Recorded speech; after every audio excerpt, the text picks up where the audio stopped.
దినములంతా కూడా కాపాడి ఈ లెంట్ డేస్లను మాకు సజీవులుగా వచ్చాం. ఈ ఉదయకాలం మధ్యాహ్నకాలం మేము చేసిన యాగాన్ని మేము స్మరిస్తున్నాం. ప్రతి ఆదివారం మాకు ఒక పండుగది.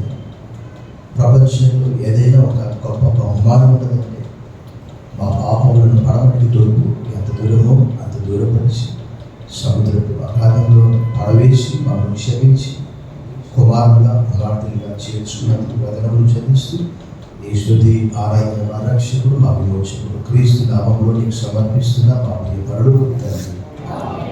దయచేసి కూర్చోండి. Please visit. A warm welcome to this Lord Star Telugu Baptist Church third service. ఈ ఉదయకాల ఆరాధన గురించి ఉన్నదాన్ని ప్రేమపూర్వకంగా ఆహ్వానిస్తున్నాము. Great you are the name of our Lord and Saviour Jesus Christ. ప్రభువు రక్షకుడైన యేసుక్రీస్తు వారి దివ్య శుభ శక్తి గల నామంలో మీ అందరికీ శుభములు సమాధానం కలుగునుగాక. ప్రభువునందు మిక్కిలి ప్రియులారా, మీరందరూ ఆధ్యాత్మిక ఆరోగ్య ఆర్థిక జీవితాల్లో క్షేమంగా ఉన్నారని తలస్తూ ప్రార్థిస్తున్నా. మీకు ఏదైనా ప్రార్థన అవసరంతో మాకు తప్పకుండా తెలియజేయగలరు.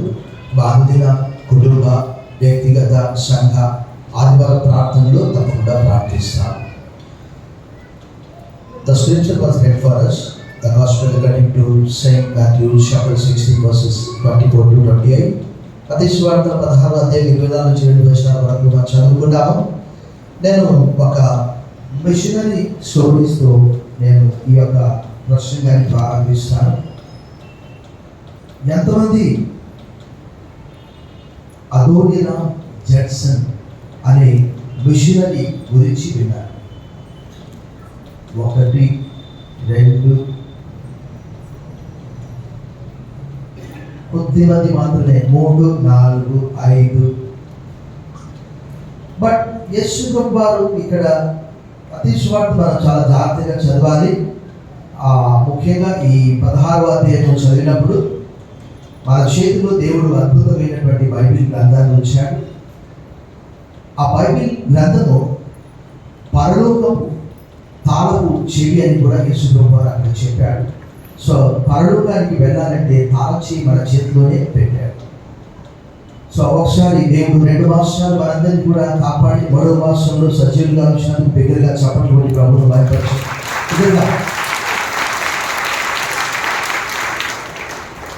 ఈ దినము అదోనిరామ్ జడ్సన్ గురించి చెప్పి నేను ఆ వాక్యము ప్రారంభిస్తాను. As we read the scripture, the gospel according to Saint Matthew chapter 16, let us read verse 24 as I listen together. అందరూ కలిసి ఒకసారి 24వ వాక్యము చదువుదాం. తదుపరి మన ప్రశ్న అందరూ ఒకేసారి. అప్పుడు యేసు తన శిష్యులను చూచి, ఎవరైనా నన్ను వెంబడింపగోరునేలా తనను తాను ఉపేక్షించుకొని తన శిలువ ఎత్తుకొని నన్ను వెంబడింపవలెను. అదోనిరామ్ జడ్సన్ అనే ఆ వ్యక్తి ఫాదర్ ఆఫ్ అమెరికన్ మిషన్స్ అని కూడా పిలుస్తూ ఉంటారు. The first Baptist missionary to the Burma today is Myanmar. 1788లో ఆయన పుట్టాడు. 1812 లేక 13వ సంవత్సరంలో వివాహం చేసుకొని నూతనంగా బైబిల్ గ్రంథ ప్రకారం ఎవరైనా కొత్తగా వివాహం చేసుకుంటే వారు చెప్పండి, సమాధానం మీరే చెప్పాలి, సైన్యంలో చేరకూడదు. నిర్గమకాండంలో ద్వితీయోపదేశకాండంలో రాయబడ్డది. ఎందుకంటే సైన్యంలో యుద్ధము చేయడానికి వెళ్ళినప్పుడు అకస్మాత్తుగా మృతి చెందవచ్చు. అప్పుడు భార్య విధవరాలు అవుతుంది. ద్రాక్ష తోట వేసిన వాడు కూడా సైన్యంలో చేరకూడదు. ఎందుకంటే వాడు చచ్చిపోతే వారి పంట వేరే వాడు తింటాడు. బైబిల్ గ్రంథంలో రాయబడ్డది. బట్ ఈయన దాదాపుగా ఒక 25 సంవత్సరాల వయసులో, యుక్త వయసులో బర్మాకు వెళ్ళాడు. అంతకంటే ముందుగా భారతదేశానికి వచ్చాడు. 1813లో ఆంగ్లేయుల పరిపాలనలో ఉన్నది. వారు అన్నారు, why did you come to India, go back. చూడండి, అసలు కొత్తగా పెళ్లి చేసుకున్న వాళ్ళకి ఏంటంటే అంతే, బైబిల్ ప్రకారం భార్యకు భార్య భర్త. ఒకవేళ మనం అనుకుందాం ఆయనకి ఇష్టం ఉందేమో, మరి భార్యకి ఇష్టం ఉండాలి కదా. So when they reached India, those days West Indies, వారు ఏమంటారు, ఆంగ్లేయుల పరిపాలన, ఈస్ట్ ఇండియా కంపెనీ వారు ఇక్కడ ఉన్నారు. వాళ్ళు కేవలం ట్రేడ్ కొరకే వచ్చారు. No gospel. వారి ముఖ్య ఉద్దేశం మొట్టమొదటి గాస్పెల్ కాదు. అప్పుడు ఆయన భారతదేశంలో వ్యతిరేకత వస్తే వెంటనే there was a voyage, ship cruise was ready to move to Burma, Myanmar present. భారతదేశంలో వ్యతిరేకత ఉన్నప్పుడు ఆయన వెంటనే బర్మా దేశానికి ఆ ఓడ బయలుదేరి వెళ్ళడానికి సిద్ధంగా ఉంది. వెంటనే తన భార్యను తీసుకొని ఆ ఓడ ఎక్కి ఆ బర్మా దేశంలో 40 సంవత్సరాలు పరిచర్య చేశాడు. ఏ గుర్తింపును కోరుకోలేదు. యేసు ప్రభు ఇక్కడ చెప్తూ ఉన్నాడు, శిష్యులుగా ఉండాలంటే ఒక ధనవంతుడు యేసు ప్రభు ఎదురుకు వచ్చాడు. బోధకుడా, what shall I do to inherit the kingdom of God? What shall I do to inherit the eternal life? నిత్య జీవం పొందడానికి ఏం చేయాలి బోధకుడా అంటే ఆయన అన్నాడు, ఎవరు చూడండి, అయ్యా నేను చిన్నప్పటి నుంచి ఈ ఆజ్ఞలన్నీ పాటిస్తున్నాను, వ్యభిచరింపకూడదు, నరహత్య చేయకూడదు, దొంగిలకూడదు, మరి ఇంకేం చేయాలి?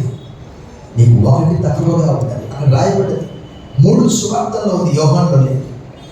ఆ యవనస్తుని ప్రేమించి ప్రభు అన్నాడు, నీకు ఉన్నటువంటి ఆస్తిని అమ్మి బీదలకు ఇచ్చి నన్ను వెంబడించమన్నాడు. ఆ యవనస్తుడు ఏం చేశాడు? వ్యసనపడుతూ ముఖము చిన్నబుచ్చుకొని, మొట్టమొదటి లక్ష్యం ఏంటంటే, దీనికి ఒక థీమ్ పెట్టొచ్చు మనం, the cost and reward of following Jesus. యేసుక్రీస్తును వెంబడించడానికి కావలసినటువంటి ఆ విలువ మరియు బహుమానం అని మనం చెప్పవచ్చు.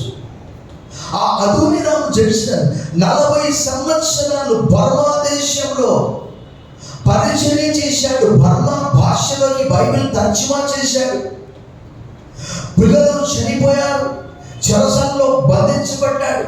బైబిల్ తర్జుమా చేసి డిక్షనరీ పిల్లో కవర్లో పెట్టాడు. ఆ దినాల్లో ఎవరైనా మత ప్రచారం చేస్తే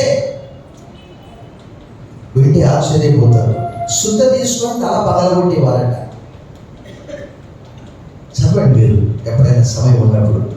షార్ట్ స్టోరీస్ ఉంటాయి, లాంగ్ స్టోరీస్ ఉంటాయి.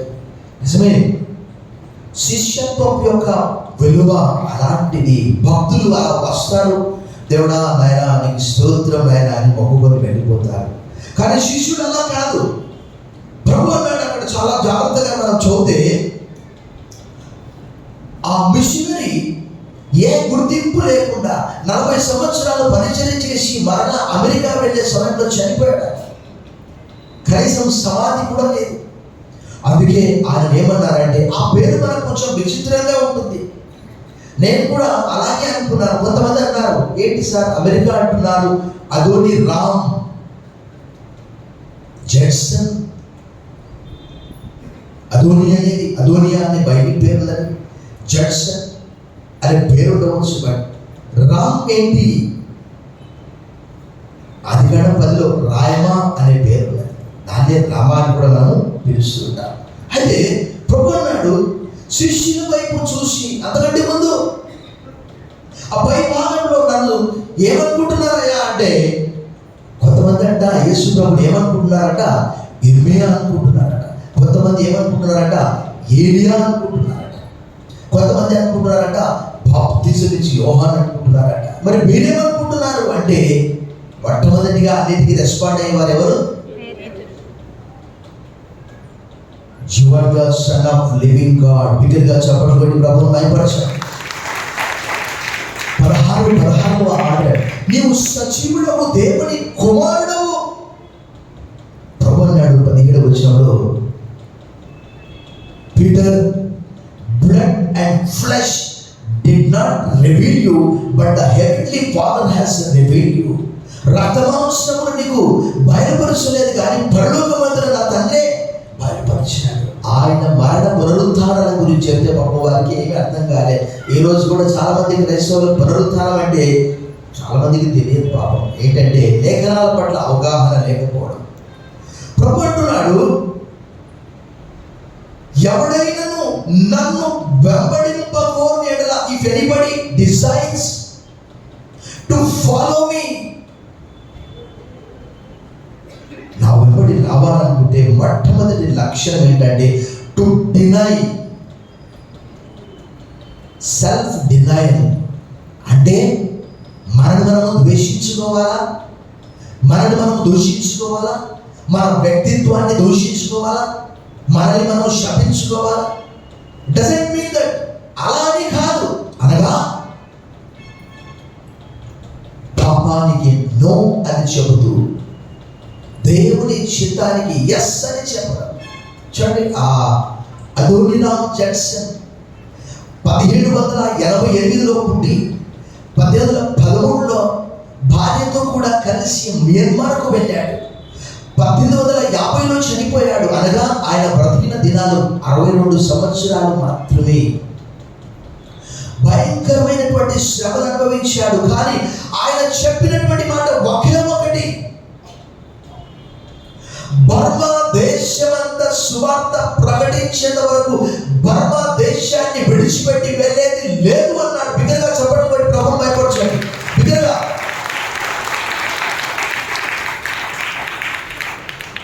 చదవండి ఎప్పుడైనా మీకు సమయం ఉన్నప్పుడు.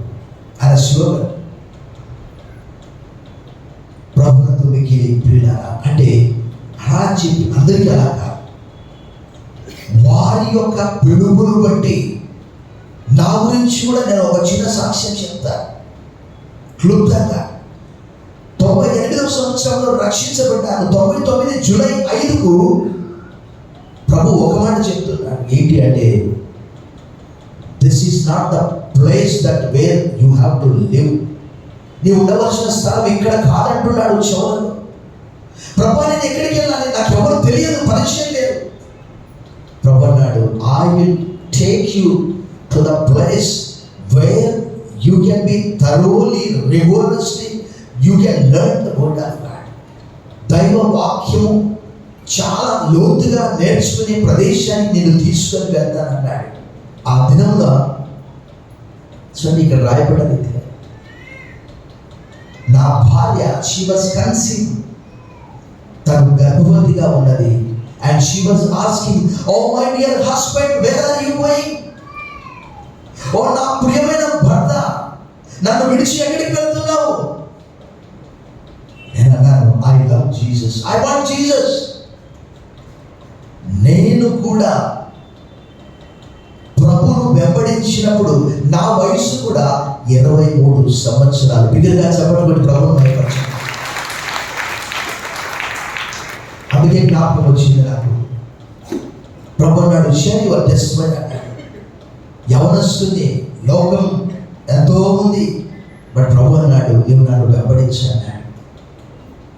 సో ఇక్కడ అంటే లోకానికి నో చెప్పి దేవునికి ఎస్ అని చెప్పడం, పాపానికి నో అని చెప్పి దేవుని చిత్తానికి ఎస్ అని చెప్పడం ఉపేక్షించుకోవడం అంటే. రెండవదిగా చూస్తే మనకున్న సమయాన్ని బట్టి ఇది మన ముందు ప్రభువులో ఉన్నది, వేగంగా మనం వెళ్ళిపోతాం. మొట్టమొదటి ఉపేక్షించుకోవడం అంటే డినై, సెల్ఫ్ డినైల్. తర్వాత ఇంకేంటి, తన సిలువను ఎత్తుకున్నాను, టేక్ యువర్ క్రాస్. ఆ దినంలో సిలువను గురించి శిష్యులకు ఒక అవగాహన ఉండేది. ఏంటంటే సిలువ అంటే షేమ్, సిలువ అంటే సఫరింగ్, శ్రమ, అవమానము, సిలువ అంటే డెత్. చాలా మంది మీ మెడలో ఏమున్నాయి ఇప్పుడు చెప్పండి, మరి ఇంత చిన్న చిన్నవి కూడా చెప్పించుకోవద్దు. చాలా మంది మెడలో ఏం వేసుకున్నారు? ఆ రోజు ప్రభువు చెప్పినటువంటిది జ్యువెలరీ, క్రాస్ కాదు. ఆ రోజుల్లో ఇలాంటి బహుశా లేకపోవచ్చు. ప్రభువు చనిపోయి సమాధి చేయబడి తిరిగి లేవబడిన తర్వాతనే ఈ సిలువ అంత విలువ వచ్చింది. పండితులు అందరూ అనుకున్నారు, ఏమనుకున్నారు? క్రిస్టియానిటీకి ఒక సింబల్ ఉండాలి. ఇప్పటికీ మీరు చూడండి, జెరూసలేంలో సింబల్ ఉన్నది ఏమి? అక్కడేదో వారు వలీమ దీపం లాంటిది సింబల్ పెట్టుకొని ఉంటారంతే. ప్రపంచవ్యాప్తంగా పండితులు నేను క్లుప్తంగా చెప్తాను, వారు అనుకున్నారు క్రిస్టియానిటీకి సింబల్ ఏదైతే బాగుంటుంది, పావురం బాగుంటుందా? ఎందుకంటే పరిశుద్ధాత్మ పావురం రూపంలో యేసు ప్రభువుకి దిగి వచ్చింది. ఇంకా నిలువుటంగి బాగుంటుందా, లేక సమాధి తిరిగి లేచాడు కాబట్టి సమాధి బాగుంటుందా అంటే పండితులు అన్నారు, గుర్తుపెట్టుకోండి, రాసి పెట్టుకోండి. దాదాపుగా 3-4 శతాబ్దాల్లో బైబిల్ పండితులందరూ కూడా ఆలోచన చేసి యేసు ప్రభువారు కలవరి శిలువలో చనిపోయాడు కాబట్టి ప్రపంచానికి, లోకానికి గొప్ప రక్షణ కలిగింది, ఆ శిలువ గుర్తుంటే బాగుంటుందని శిలువ గుర్తును వారు డిసైడ్ చేశారు. నాటి నుండి క్రైస్తవత్వానికి ఒక శిలువ సింబల్గా ఉన్నది. బిగ్గరగా చప్పట్టుకోండి, ప్రభువును భయపరచండి.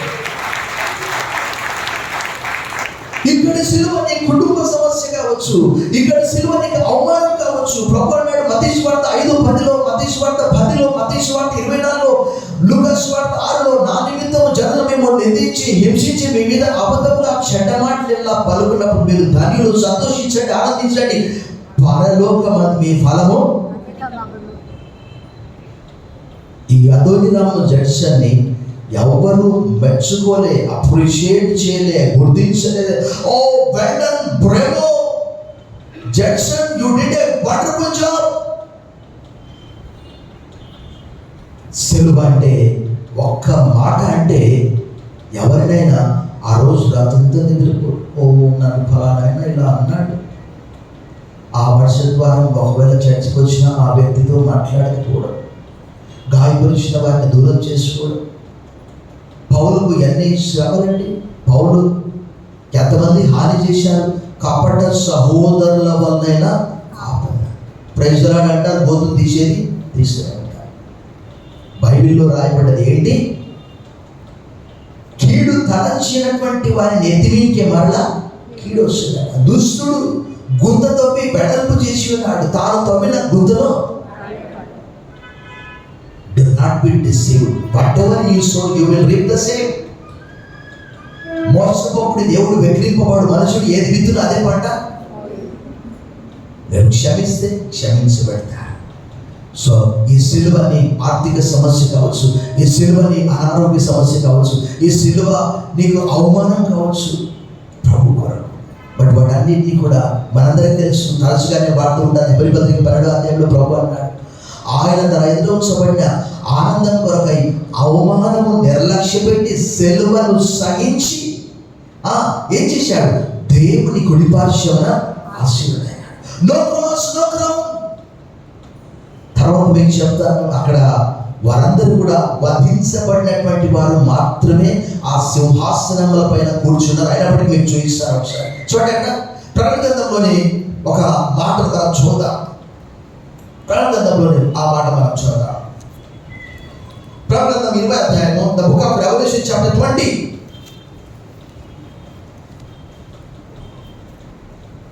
The book of Revelation chapter 20 verse 4. అంతట సింహాసనములను చూచితిని, వాటి మీద ఆసీనులైన వారికి విమర్శ చేయుటకు అధికారం ఇవ్వబడింది.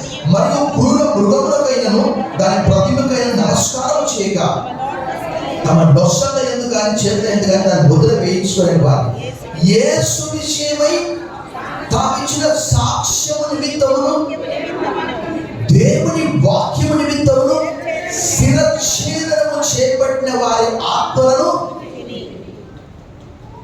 వాక్యం కొరకు వారు తల తీసివేయబడ్డారు. ఇది నా మాటగా కాదు, స్వచ్ఛమైన వాక్యం కొరకు. వీడియో కూడా తీసి అప్లోడ్ చేస్తున్నాను, ఎవరైనా సబ్స్క్రైబ్ చేసుకోవచ్చు. దాని ద్వారా ఇతరులకు కూడా మీరు ఈ వాక్యాన్ని చూపించవచ్చు. వారు బ్రతికిన వారై చూడండి, 1000 సంవత్సరములు క్రీస్తుతో కూడా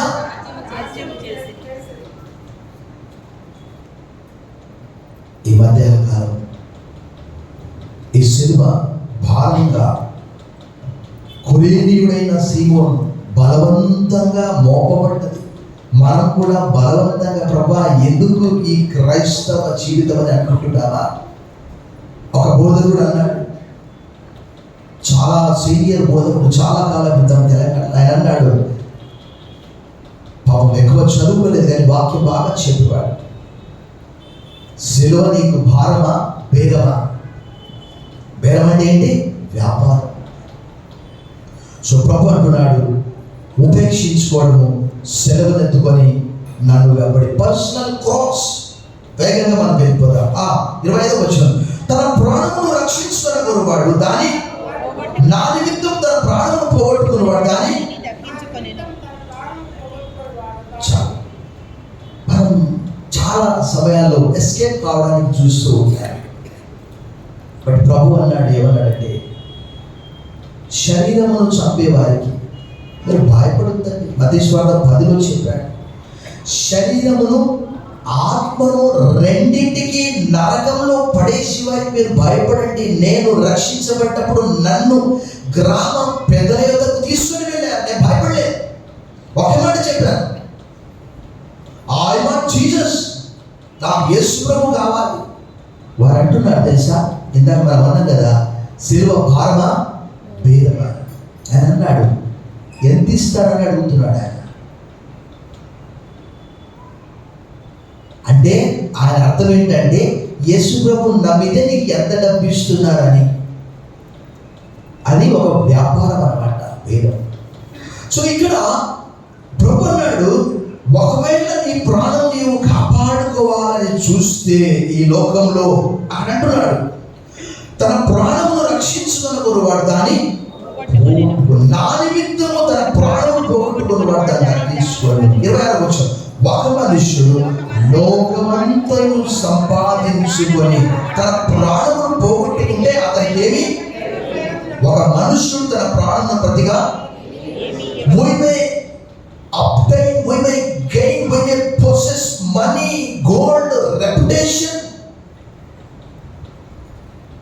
బంగారాన్ని సంపాదించుకోవచ్చు, డబ్బు సంపాదించుకోవచ్చు, వజ్ర వైడూర్యాలు సంపాదించుకోవచ్చు, పేరు ప్రఖ్యాతులు సంపాదించుకోవచ్చు. బట్ ప్రభు అంటున్నాడు, ఆ ప్రాణం పోగొట్టుకుంటే నీకేమైనా లాభమా? నేను చెప్పానని కాదు, ప్రభు మాట చెప్తున్నాడు. ఆ ధనవంతుడైనటువంటి యవనస్తులు కూడా డబ్బు లేనటువంటి జీవితాన్ని ఊహించుకోలేకపోయారు. ఇదే చిన్న ఉదాహరణ చెప్తాను. క్రీస్తు శకం 250 నుంచి 350 మధ్యలో ఫస్ట్ క్రిస్టియన్ మోక్ అంటారు అతన్ని, సెయింట్ ఆంథోనీ. ఈజిప్ట్లో ఈ ధనవంతుడైన యవనస్తుల్లాగానే ఆయన ఏం చేశాడంటే, ఆస్తి అంతా కూడా అమ్మి బీదలకిచ్చి ఒక మోకుగా ఆయన ప్రభువును వెంబడించాడు. ఆయన పేరే సెయింట్ ఆంథోనీ. సో ఇక్కడ ప్రభు అంటున్నాడు, ఒకవేళ బంగారము, వెండి, వజ్ర వైడూర్యాలు, పేరు ప్రఖ్యాతులు సంపాదించుకొని ప్రాణం పోగొట్టుకుంటే అతనికి ఏమి ప్రయోజనం అంటున్నాడు. ఒకవేళ ఈ లోక సంబంధాన్ని అవన్నీ సంపాదించుకుంటే అవి పరలోకానికి యోగ్యత, అర్హత అసలే కాదు. 20వ వచనము, మనుష్య కుమారుడు తన తండ్రి మహిమ గల వాడై తన దూతలతో కూడా రాబోతున్నాడు, అప్పుడు ఆయన ఎవరి క్రియలు చెప్పిన వారికి. ప్రభునందు మిక్కిలి ప్రియులారా, ప్రభు స్పష్టంగా చెప్తున్నాడు, శిష్యత్వం యొక్క విలువ మరియు బహుమానం. మనం ఇన్స్టెంట్గా బహుమానం కోరుకుంటాం, కానీ ఎప్పుడూ తలస్తూ ఉంటాను. ఆదికాండం 15:1-49 అధ్యాయం 4వ వచనం ఎప్పుడు నా మైండ్లో ఉంటుంది. అబ్రహామా, నువ్వు భయపడుతున్న నీ కేడము, నీ బహుమానము అత్యధికమగును. Abraham, do not be afraid, I am your shield and your reward will be multiplied.